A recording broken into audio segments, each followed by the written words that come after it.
আমরা মুসলমান কোন দিকে থাকি?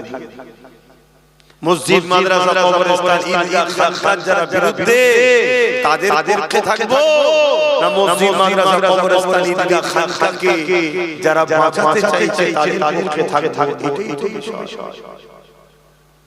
শুধু নামাজ ইসলামের নাম নয়, শুধু রোজা ইসলামের নাম নয়, আল্লাহ দ্বীনকে অনেক কষ্ট করে নবী পাক আমাদের কাছে রেখে গেছে। কম লড়াই হয়েছে। আল্লাহ নবী মানুষের কাছে, গরীবের কাছে, অসহায় দুঃখীদেরকে দাঁড়িয়ে কথা বলেছে। মক্কা জালিম আবু জেহেল বা সাইবা আমার রাসূল পাক সাল্লাল্লাহু আলাইহি ওয়াসাল্লামকে কত কষ্ট দিয়েছে। লাস্ট আমার নবীকে জানে মারার প্ল্যান করেছে। শুনছো আমার ভাইরা, আজ তো জন্ম নিয়ে আমরা মুসলমান, মসজিদ দেখছি, মাদ্রাসা দেখছি, আবার বিশেষ করে দেগঙ্গার মানুষ আল্লাহ আখিরাতে দেবেন জলসা, অনেক জলসা হয়। কি ভালো জিনিস করেন, খারাপ কিন্তু এক কান দিয়ে শুনে আরেকটা বের করে দিলে তো বেকার হয়ে যাবে। সহজে আমরা ইসলাম জানছি, তাই আমাদের ইসলামের উপর অত গুরুত্ব। এই যে দেগঙ্গা জমিনে ইসলাম এসেছে, এমনি চলে আসে গো ইসলামকে দেগঙ্গা জমিনে আসতে গিয়ে হাজারো মা সন্তান হারাতে হয়েছে, হাজারো সন্তানদেরকে এতিম হতে হয়েছে, হাজারো মাকে বিধবা হতে হয়েছে। এই জমিনের উপরে মুমিন মুসলমান নারীদের রক্তে লাল হয়ে গেছে। কত পাহাড়, কত তুফানকে ওভারটেক করে তারপরে আপনাদের গঙ্গা জমিনে মসজিদ, মাদ্রাসা, নামাজ, দিন ইসলাম এসেছে। এবারে আমাদের দায়িত্ব আল্লাহর ঘরকে নিরাপদে রাখা, আল্লাহর দ্বীনকে নিরাপদে রাখা, আল্লাহর মসজিদের পক্ষে থাকা, আল্লাহর মাদ্রাসার পক্ষে থাকা, নবীর ঘর মাদ্রাসার পক্ষে থাকা, দ্বীনের পক্ষে থাকা। দুনিয়াদারি করতে হবে, কারবার করতে হবে, ব্যবসা করতে হবে, লেনদেন করতে হবে, রাজনীতি করতে হবে, সবটাই তো দুনিয়ায় করতে হবে।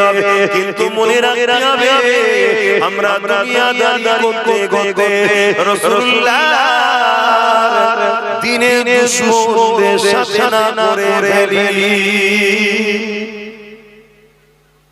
শুনছেন মাইকা সব কথা, হিন্দু হোক, আদিবাসী হোক, সাঁওতাল হোক, বাগদি হোক, মিশবে। ও হিন্দু ও খ্রিস্টান ও আদিবাসী ও ধর্ম কি আমাদের মানুষ, কিন্তু কেউ যদি আমার ইসলামের বিরোধী করে, সে মুসলমান তার সাথে মিশা যাবে। সে যদি হিন্দু হয়, আদিবাসী হয়, সাঁওতাল হয়, দিনের বিরোধী করে, তখন তুমি মানো না তোমার বিষয় জবাব দেবে। কিন্তু মানুষ হিসেবে আমরা মিশবো একে। কিছু বুঝাতে পারলাম? কেননা অনেক কষ্টের বিনিময়ে ইসলাম এসেছে। এই জমিনের উপর ইসলাম ছিল না, এই জমিনের মানুষরা ইসলামকে ভুলে গিয়েছিল। এই জমিনে ঈসা নবী চলে যাবার পর এই জমিনের মানুষরা আল্লাহকে ভুলে গিয়ে শান্তিকে ছেড়ে দিয়ে, ইসলামকে ছেড়ে দিয়ে, মানবতা সভ্যতাকে ছেড়ে দিয়ে এই দুনিয়ার মানুষের অন্যায় অত্যাচারের মধ্যে রয়ে গিয়েছিল।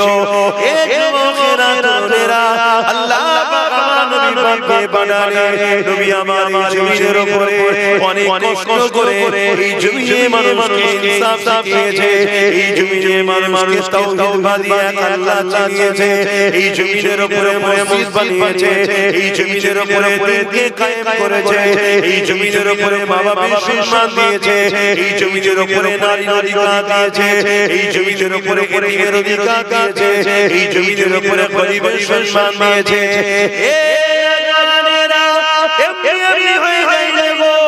আল্লাহ নবী খুনায়ের কথা বলেছিলেন। ওই সময় জালিম স্বৈরাচারী আবু জেহেল বা সাইবারা আমার নবী পাকের জানে দুশমন হয়ে গিয়েছিল। আমার নবী পাকে কত তারা দিয়েছে, কষ্ট দিয়েছে, এমন দিন গেছে আল্লাহ নবীকে জানে মেরে ফেলার জন্য রাসূলুল্লাহ 40 জন সন্ত্রাস উলঙ্গ তরোয়ার নিয়ে আমার নবী পাকের খবরকে ঘিরে ফেলে আল্লাহ বাবা জানিয়ে দিলে আমার হাবিব হযরত সাল্লাল্লাহু আলাইহি ওয়াসাল্লাম জানিয়ে দিলে আমার হাবিব আপনি ইজ্জত করে আসিফে চলে যান এই যুবকেরা তরুণেরা এই দিনের জন্য আল্লাহ নবীকে নিজের মাতৃভূমি মক্কা ছেড়ে ইয়াসরিফে চলে যেতে হয়েছে আজকে তোমার আমার গাফলতিতে তোমার আমার চোখের সামনে তোমার আমার সহযোগিতা যদি ইসলামের কোনো ক্ষতি হয় আল্লাহ পাক সাথ দিয়েছে ছেড়ে কেউ দেবে না উপকার যদি ইসলামের করতে নাও পারো ইসলামের কথা বলে তাহলে আমাদের হাতে যদি ইসলামের ক্ষতি হয় আমরা কাউকে সহযোগিতা করছি আর ক্ষমতার দ্বারা যদি ইসলামের ক্ষতি হয় আমাদের ভুলের কারণে যদি ইসলামের ক্ষতি হয় আল্লাহ আমাদের করবে না আল্লাহ এই ইসলামের জন্য মাতৃভূমি ছেড়ে ইয়াসরিফ মদিনা শরীফ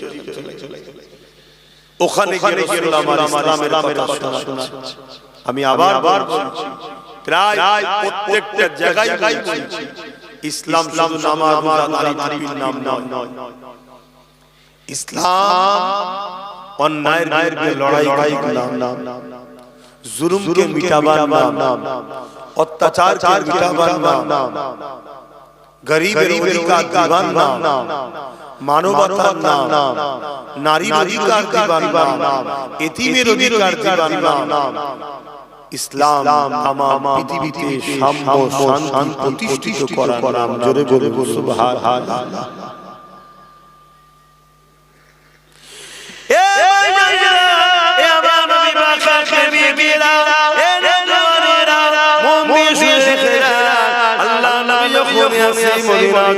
চলে গেলে ওখানে গিয়ে নবী আমার দ্বীনের মেসেজ ছড়াতে লেগেছে মানুষকে মানবতার কথা বলতে লেগেছে ইনসাফের কথা বলতে লেগেছে আল্লাহ পাক কেন আমাদেরকে বানিয়েছে আল্লাহ পাক শোনাতে লেগেছে এই খবরটা চতুর্দিকে ছড়িয়ে যায় চারিদিকে মানুষ আমার রাসূলুল্লাহর কদমে এসে ঈমানের কলেমা পড়ে মুসলমান হতে লেগেছে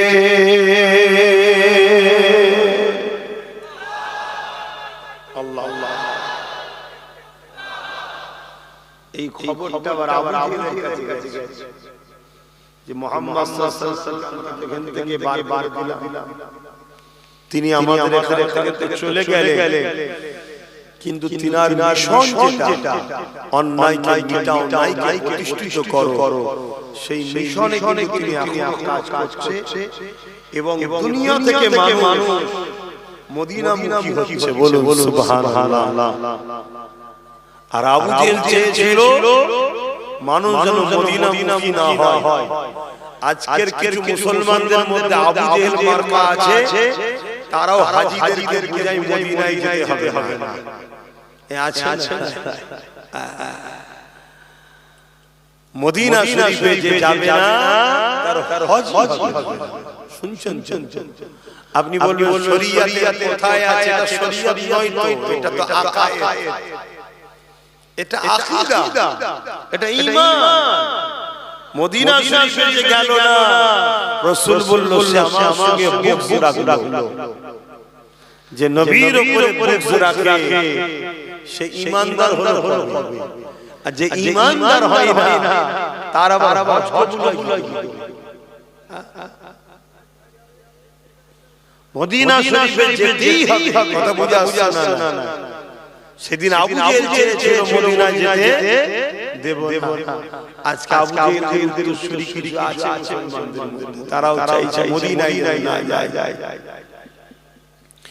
ভাইরা নওজোয়ান তরুণেরা এ নবী পাকের প্রেমিকেরা আসেন আমরা আলোচনার দিকে এগিয়ে যাই আল্লাহ নবী মদিনা থেকে মানুষকে দিনের কথা বলতে লেগেছে মানুষকে ন্যায়ের কথা বলতে লেগেছে মানুষকে তাওহীদের কথা বলতে লেগেছে মানুষকে শিরকের কথা বলতে লেগেছে মানুষকে প্রেমের ওই কথা বলতে লেগেছে মানুষ মানুষকে ভালোবাসবে এই মিল মুহাব্বতের মানে আল্লাহ মানুষকে ছড়াতে লেগেছে দাসত্ব কথা করে দাও মানুষ কখনো মানুষের গোলাম হবে না মানুষ কখনো মানুষের দাসী হবে না এ নওজোয়ান তরুণেরা আল্লাহ নবীর হাতে হাতে মানুষ দলে দলে ইসলাম জিওতে লেগেছে এই খবরটা যখন আবু জেহেলের কাছে যায় আবু জেহেল খুশি 1000 বাহিনীর একটা টিম তৈরি করেছে প্রত্যেকের হাতে অস্ত্র রয়েছে প্রত্যেকে ঘোড়া উটের পিঠে বসে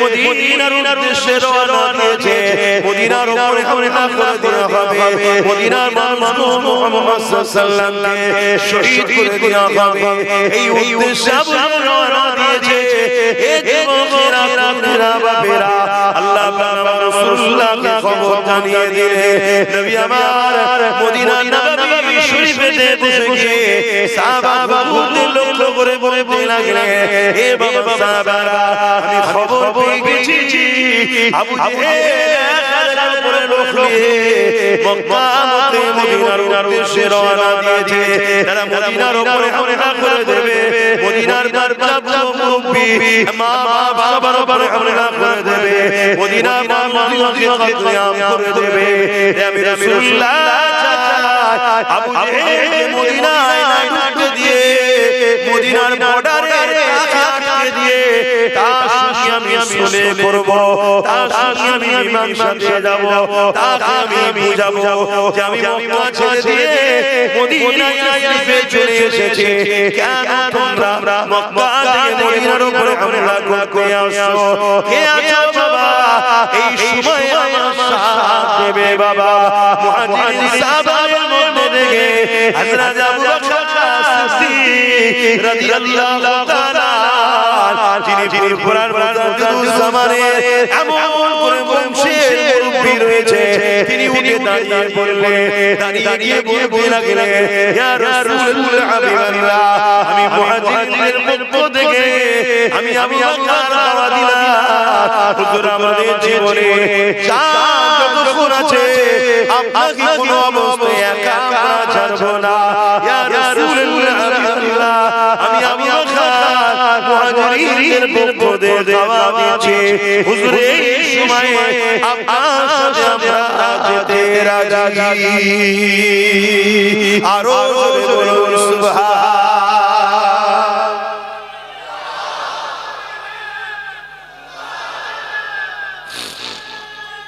আল্লাহ আল্লাহ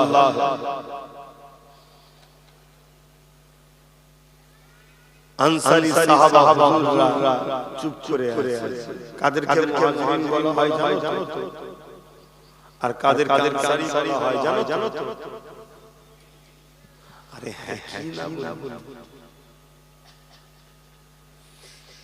সবাইকে জিজ্ঞেস কর কাদেরকে আনসারী বলা হয় জানো আর কাদেরকে মুহাজিরিন বলা হয় জানো হয় হ্যাঁ না কিছু একটা বল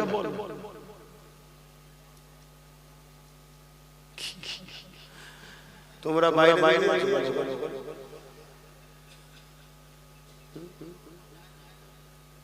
বসবেও নে শিখবেও নে তাহলে জানবে কি তাহলে বলে মুসলমান শেষ হবে চিটে কেউ রাখে ধান জমি থেকে কেটে আসে চিটে রাখে তাকে চিটেকে বাদ দিবার কত রকম পরিকল্পনা করা হয় ফ্যান দেওয়া হয় রোদে বাতাস দেওয়া হয় কি চিটের কেউ দেখতে ধান কিন্তু তার মধ্যে অরিজিনাল অর্থাৎ দেখতে মুসলমান ভিতরে অরিজিনাল ঈমানটা তাকে আল্লাহ রাখবে এই চিটে যখন ফেলে যায় আল্লাহ জালিমদের হাতে ক্ষমতায় বসায় তাদের হাত চিটে সাইজ করবে আর চিটের সাথে একটা ভালো জায়গা যায় না যারা যারা পীড়িত করছে তারা তারা শুনছেন আচ্ছা আমি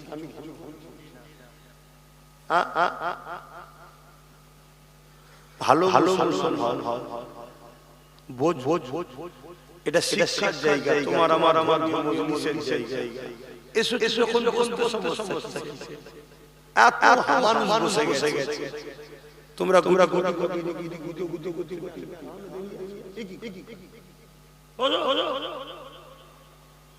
যদি জানতাম বাবা আসে আলাদা আলাদা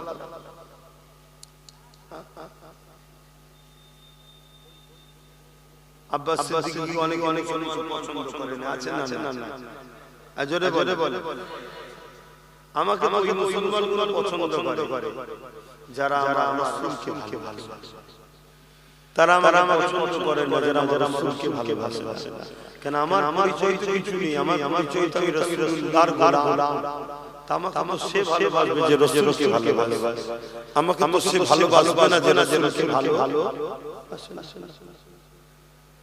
কেন আমি কোনটা বলছি ইসলামের বিরুদ্ধে বলছি আমাকে দেখান না ইসলামের বিরুদ্ধে নয় আপনি ইসলামের সম্বন্ধে বিরোধী করেন ওটাই আমাদের খারাপ লাগছে তাহলে আপনি ইসলামের পক্ষে হলেন কবে যে ইসলামের সম্বন্ধে বিরোধী করলে আপনি হয় তাহলে মুসলিমদের ওই চিঠি মার্কার মুসলমান আছেন সব হুবা মুসলমান মানে হুবা খান ভিতরে অর্থাৎ ঈমান হাওয়া দিয়ে শেষ করে দিতে হবে আমার আল্লাহ জালিমকে বসিয়ে শেষ করে আর এক দুটো ভালো চালো চলে যায় না আমরাও যাব কেন যাব এই জন্য যাব আমরা মিশে ছিলাম ওদের সঙ্গে মিশে ভালো গানে মিশে ছিল তো জোরে হাওয়াতে একটু ভালো যায় না আমরা মিশে ছিলাম তাই একদম দুজন যাবে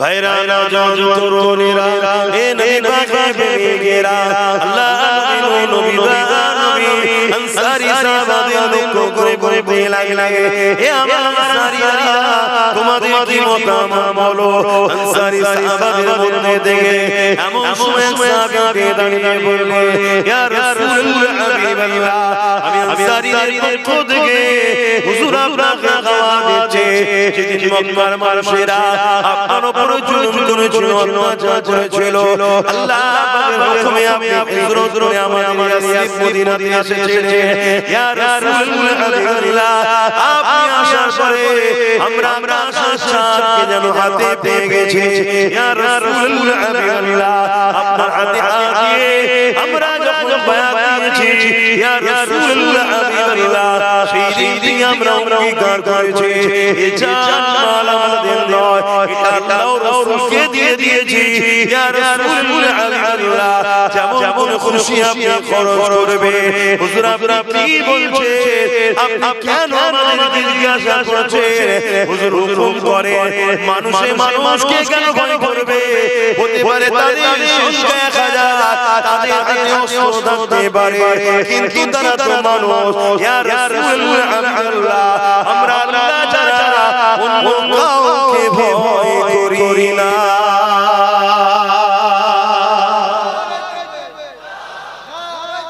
আল্লাহ আল্লাহ ঈমানদারের বৈশিষ্ট্য দেখছেন আজকের দিনও লড়াই আগামী দিন হচ্ছে আরো হবে আগামী আরো ভয়ানক হবে জালিমদের হাতে অস্ত্র থাকবে জালিমদের পাওয়ার বেশি থাকবে জালিমদের হাতে অনেক ক্ষমতা থাকবে জালিমরা দিনের দুশমনি করবে দিনের পক্ষে দাঁড়িয়ে জালিমদের মোকাবেলা আমাদেরকে করতে হবে না জোরে বলো কিন্তু তখন যদি বলে হুজুর ওদের হাতে অস্ত্র আছে ওদের হাতে পাওয়ার আছে ওদের লোক বেশি ওদের সংখ্যা বেশি এটা কি ঈমান হয় ঈমানদারদের কাজ আল্লাহর জন্য জানকে কুরবান করা জোরে বলে সুবহানাল্লাহ বিজয় তো আল্লাহ দেয় ईमानदारेर काज तो बिस्मिल्लाह बोले आगे जावा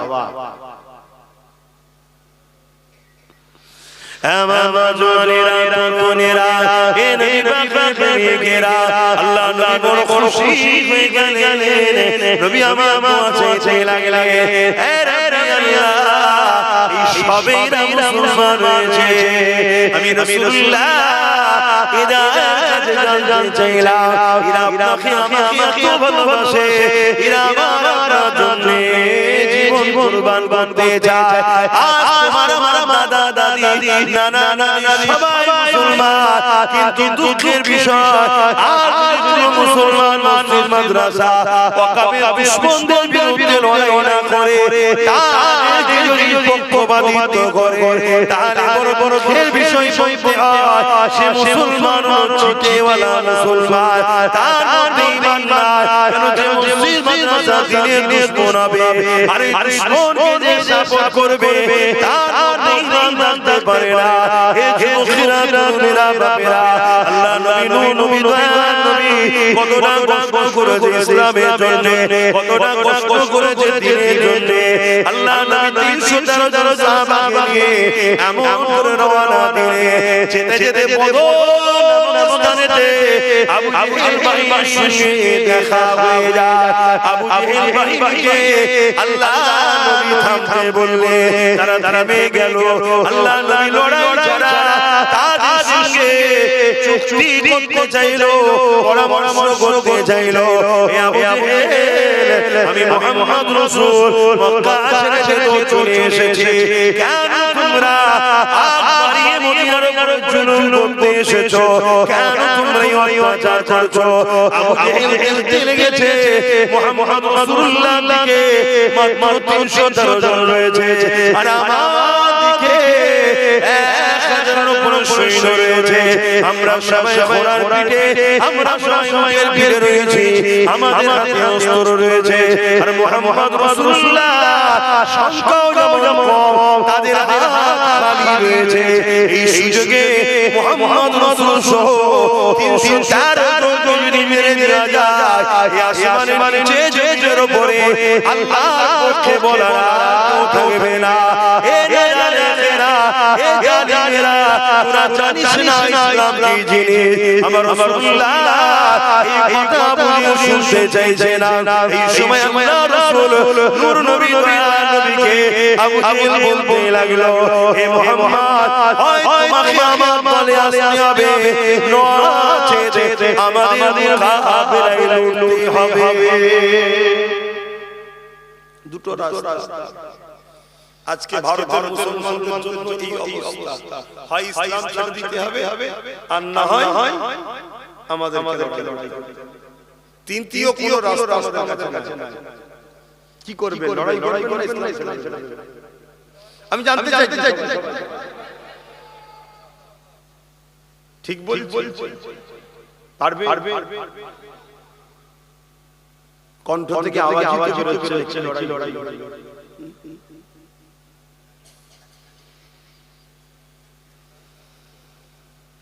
কি দিন এসে গেল আমাদের কাছে কি বুঝছেন কি জানি আমি তো জলসা করতে নিজেই ভাবি যে অনেক বসে বসে আমাকে লিয়ে যাও খালি করছে ইচ্ছা আমার রাসূল পাক সাল্লাল্লাহু আলাইহি হিন্দুস্তানে যা ভবিষ্যৎবাণী করে গেছে তোমরা জানো আর যারা হুটোপাটি করছে তারা কিন্তু সব জানে তারা সেগুলো করেছে বলেই তাদের হুটোপাটি করছে প্রায় সময় তারা অনেক সময় মুখস্থ অনেকবার বলেও শোনা জানি আলহামদুলিল্লাহ আমরা পড়েছি কিন্তু সে সমাজ নিয়ে যাদের কাছে আলোচনাটা সে পরিবেশ নিয়ে সমাজ নিয়ে যাদের কাছে আলোচনা তাই করতে পারে আল্লাহ রাসূল সব বলে গেছে যা সেই এতটুকু শুধু শুনে রাখো পায়ের যে গাঁট আছে টাকনু উঁচু করা যৌথ হয় ওই গাঁট পর্যন্ত মুসলমানদের রক্ত যাবে এত মারবে মুসলমানকে আর এর জন্য দোষী আমরা নিজেরাই। আমরা মুনাফিক চিনতে পারছি না। আর ইসলাম বারবার মুনাফিকদের ঘোষণা দিয়েছে। আমার রাসূল বারবার মুনাফিকদের বলেছে। আমার রাসূল এটাও বলেছে প্রকাশ্য দুশমন ইসলামের যে তার থেকেও অনেক বেশি কঠিন আযাবে আল্লাহ মুনাফিকদের দেবে।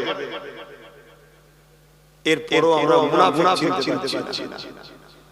কেউ আমাদের একটু মিষ্টি হেসে দেয়, একটু কিছু ডাল ভাত খাইয়ে দেয়, মাছ গেলে টাকা পাঠিয়ে দেয়, একটু আলু পেঁয়াজ তেল দেয়, আমরা মনে করি এটা আমাদের আপন। আমরা একবার ভাবি না যে আমাদের এই আপন সেজে আমাদের ভিতরে যে সুপার পাওয়ারটা আছে, যেটা পরমাণবিক শক্তি থেকেও শক্তি, সেই ঈমানটাকে এই বার করছে। কেন যতদিন আমাদের ঈমান আছে, ধান যতদিন হবে চালওয়ালা, ততদিন আমাদের গুরু থাকবে। সবাই আমাদের পিঠে হলো বলবে কি লাইন। আর যেদিন ওই ঈমানটা চলে যাবে, ঝাঁটা দিয়ে বার করবে। কি চিটেকে ঝাঁটা করে না বার করে, একটু বল। তো এই ধানটা থেকে চালটা ঈমান মুসলমানদের মধ্যে আছে, এটাকে বার করার জন্য অনেককে দরদি সেজে আমাদের সাথে আমাদেরকে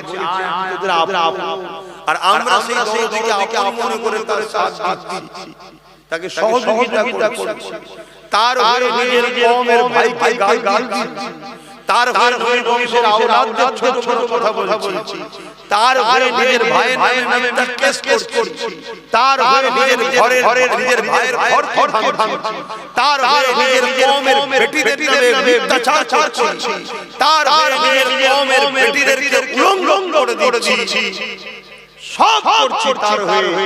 অথচ সে ভেতরে আমাদের শরীরের পাওয়া ঈমানটাকে বার করছে, হারাম খাদ্য খাইয়ে, ভুল রাস্তায় গিয়ে আমাদেরকে গানে যাত্রা ফাংশনে খেলা লালায় গিয়ে আমাদের ঈমানকে দুর্বল করে প্রকাশ্য দুশমনের সামনে আমাদেরকে আস্তে আস্তে দিয়ে দিয়েছে। কি গো করছেন না? উদাহরণ একটা বলি, এটা উদাহরণ বলি।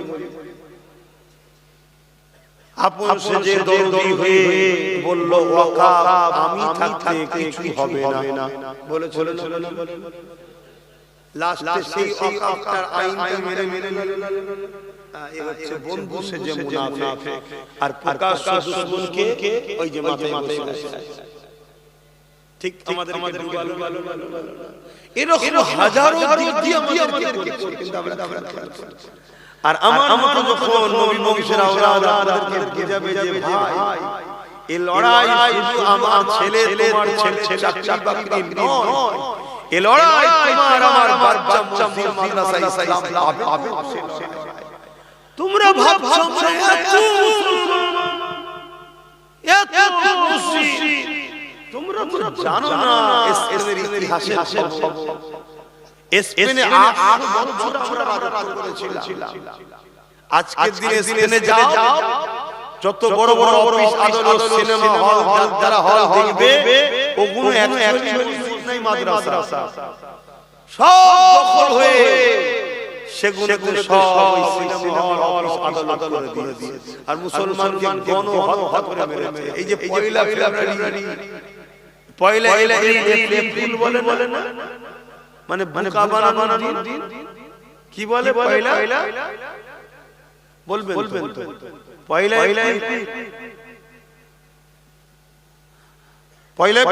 তো বোকা বানানো বলেন না, এপ্রিল তার মানে বোকা বানানো। অ্যাকচুয়ালি ইতিহাস কি জানো? এর ইতিহাস জানো? মানে মুসলমানের ছেলেরা এপ্রিল করে, কতটা কলঙ্ক জাতির চিন্তা করো। এ জানি না পয়লা এপ্রিল হয়েছিল। পয়লা এপ্রিলে স্পেনে কয়েক লক্ষ, একদিনে কয়েক লক্ষ নারী শিশু মুরব্বি যুবক সবাইকে হত্যা হয়েছিল বোকা বোকা বানিয়ে। স্পেনের রানী বলেছিল যারা বাঁচতে চাও মসজিদের মধ্যে ঢুকে যাও, আর নারী পুরুষরা এই নারী শিশুরা জাহাজে যাও, বাইরে চলে যাও। মুসলমানরা ভাবলো তাই মসজিদে ঢুকে গেল, মসজিদের তালা লাগিয়ে দেওয়া হলো। আর যারা জাহাজে উঠেছিল জাহাজ আগে থেকে তো ছিদ্র করা ছিল। হাজার হাজার শয়ে শয়ে জাহাজে হাজার হাজার মা বাচ্চা নদীতে ডুবে এক মুহূর্তের মধ্যে তাদের চিৎকার চেঁচামেচি লাখো মুসলমান হয়ে গেল। ওদিকে মসজিদের মধ্যে যারা ছিল তাদেরকে আগুন দিয়ে মসজিদের মধ্যে পুরানো হয়েছিল। এই পয়লা এপ্রিল, এই যে বোকা বানিয়ে মুসলমানকে মেরেছে এটা হলো এপ্রিল ফুল। আমাদের মতাও আমাদেরকে বোকা বানিয়ে মারছে, এপ্রিল ফুলি বানাচ্ছে। কথা বুঝে আসছে? কিন্তু আমার ভাই চলবে না, আমার কওমের একটা অংশ এখনো লিচ্ছে কি তারা এখনো সমালোচনা করছে, আছে না? তাহলে কি বলা না, কে নেবে কে নেবে না আশা করে আমি বলছি না। আমি বলছি আমার আল্লাহকে শুকরার জন্য, আল্লাহ আমি বলছি ও প্রকাশ্য দুশমন কেন্দ্র সরকার মোদি আমাদের প্রকাশ্য কি বলে দুশমন। আমরা চিনি যে দুশমন আমাদের, তাই তো নাকি অমিত শাহ বন্ধু নাকি? হ্যাঁ দুশমন সন্দেহ আছে। তুই বসি তখন বস দেখি জিজ্ঞেস তাহলে প্রকাশ্য দুশমন আমরা। কিন্তু এইটাকে আমরা দুশমন মনে করেছিলাম? বলুন একটা সময় তো আমিও আপন মনে করেছিলাম, কিন্তু আমি আগে বুঝতে পেরেছি আপনার দেরি করেছি। কিন্তু ভুল হয়েছে, বলুন ভুল হয়েছে তো? ভুলটা কারা করেছে? আমরা। এই ভুলের আশ্রিত কাদেরকে করতে হবে? আমাদের। তবে আল্লাহ সাহায্য পাবেন। আমরাই এই মুসিবতকে দূর হটাবো ইনশাআল্লাহ। আল্লাহ আরে আমরা সে পাওয়ার জন্য এত না গুরুত্ব আমাদের নাই। ওই সময় বদরের জমিনে আল্লাহ রাসূলকে যখন একটু কথা বললো, নবী সাহাবাদেরকে বলতে লাগলেন, হে সাহাবারা, এদের প্রথম নম্বর কথা তো কোনোভাবে মেনে নেওয়া যাবে না। কারণ এরা অন্যায় করে, এরা তাওহীদের বিরুদ্ধে, এরা শিরক করে, এরা জুলুম করে, অন্যায় করে, এরা অত্যাচার করে। দ্বিতীয় নম্বর কথাটা হলো এরা দেখাবে যখন ইচ্ছা আমাদেরকে দাঁড়ালে পিছে দাঁড়াতে হবে। এ বাবা সাহাবারা, তোমরা বাবা কাদের নিভে যাও। সাহাবারা বলতে লাগে, ইয়া রাসূলুল্লাহ, আমাদের হাত খালি, ওদের হাতে অস্ত্র রয়েছে। আল্লাহ নবী বললেন, বাবা সাহাবারা, খাজুরের ডালে বিসমিল্লাহ বলে উঠিয়ে না। হকের যদি থাকো বিসমিল্লাহ বলে আগিয়ে যাও, অসুবিধা হবে না। তাতে যদি আল্লাহ তোমার ওই বিন্দু রাখি, আমার যদি রাখি হবে। কিন্তু আল্লাহ পক্ষে ছিলাম, এটা প্রমাণ দিতে পারবে।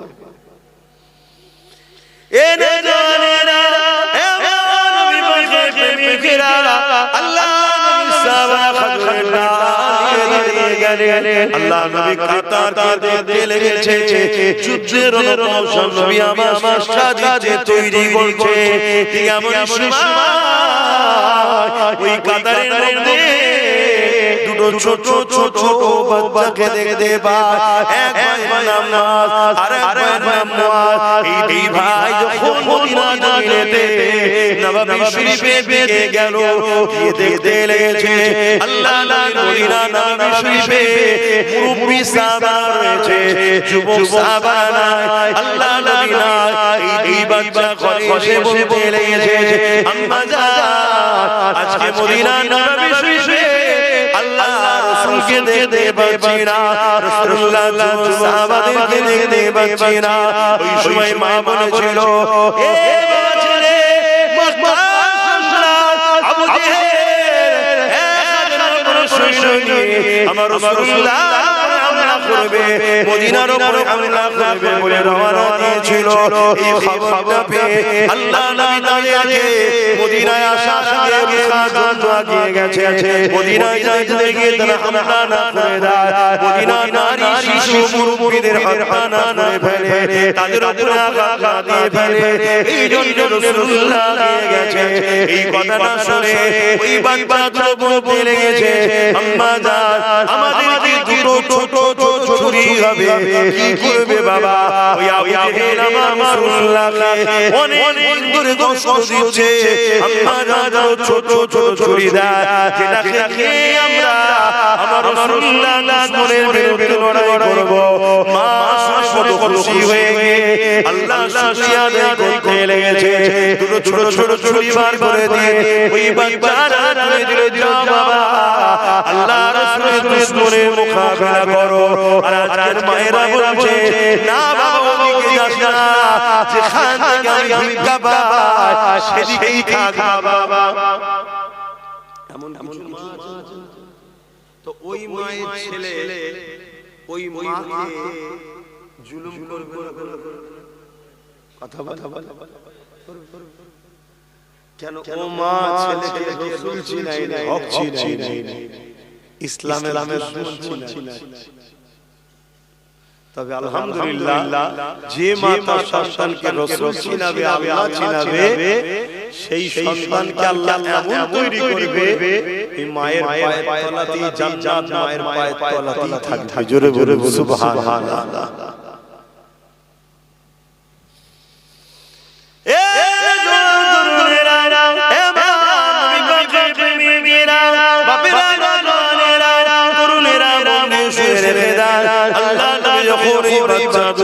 সামনে এসে দাঁড়ালেন, ওই বাচ্চা দুটো রাসূলুল্লাহ দরবারের ময়দান থেকে তাদেরকে ঘরে পাঠিয়ে দেয়।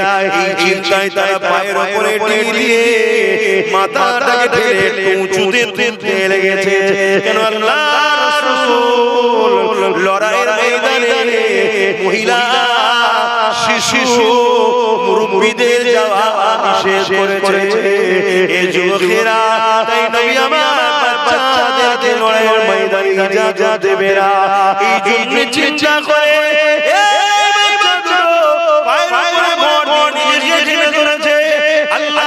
সামনে এসে দাঁড়িয়ে গেছে।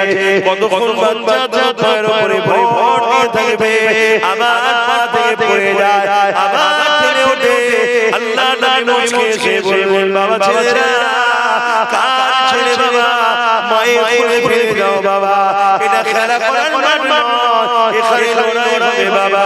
কেন জালিমরা আমাদের সঙ্গে সংসদে আছে না, জালিমরা আমাদের সঙ্গে